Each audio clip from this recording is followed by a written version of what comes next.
In 2014, Paraguayan journalist Pablo Medina Velasquez and his assistant, Antonia Almada, were gunned down while investigating the illegal drug trade in Paraguay. Across the world, a total of 98 journalists were killed in that same year. Today, close to 9 out of 10 cases of crimes against journalists remain unsolved. But in many countries, judges, prosecutors, and other judicial actors are actively working to end impunity for these crimes by ensuring the trial and prosecution of the perpetrators. In Paraguay, after 3 years of dedicated efforts, their hard work paid off.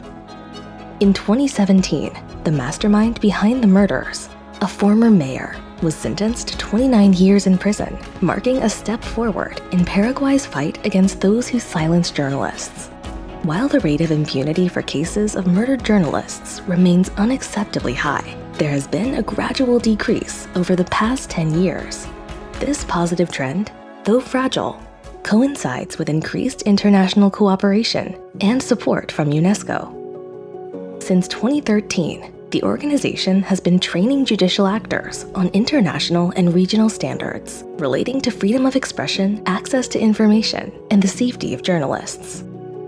Through massive open online courses, or MOOCs, on-the-ground training and workshops, UNESCO's Judges Initiative has effectively trained judges, prosecutors, and lawyers in over 160 countries.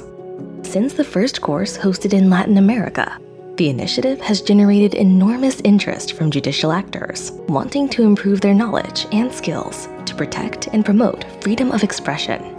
Las libertades de expresión, de prensa y la actividad de las y los periodistas resultan esenciales para la propia vigencia del Estado democrático de derecho. Expanding its reach to Africa, the first online course drew participation from judicial actors in 42 countries. So the role of journalists, the role of media is very key in making sure that the people of this community, they know the role of the court, but also they know the role of the community. When we talk about protection of journalists, we are basically talking about prosecution and the investigation and, the protection. Now, the judiciary is the last institution which has a say on rights. So we are like the receiving end. Thanks to the expansion of the training programs, along with institutional partnerships formed with regional human rights courts, key judicial networks, and academic institutions, the Judges Initiative has experienced worldwide growth. UNESCO has also played a key role in supporting Columbia University to expand its global database on freedom of expression, an online and multilingual collection of case law. This has allowed more judicial actors to access data on landmark judiciary decisions. Muchas veces las juezas y los jueces quieren defender la libertad de expresión, pero no saben cómo hacerlo.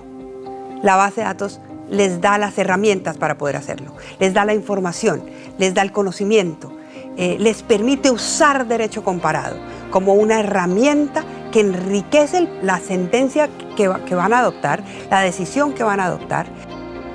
Keeping up with emerging issues relating to freedom of expression is an ongoing process, and the curriculum of the Judges Initiative is constantly evolving. Esto significa que todos estos principios, toda esta jurisprudencia que se está desarrollando y todo el trabajo que se está desarrollando en materia de libertad de expresión es perfectamente aplicable a lo que sucede en el mundo virtual. So we just have to prepare ourselves to be ready for any new technology which will come. We'll just be prepared. We have knowledge how to handle, how to, as judges, how to fit ourselves in such new technology. Building on the achievements of the past decade, UNESCO is committed to accelerating the exchange of information, dialogue, and best practices among judicial systems worldwide, fostering freedom of expression, upholding the rule of law, and strengthening democracies.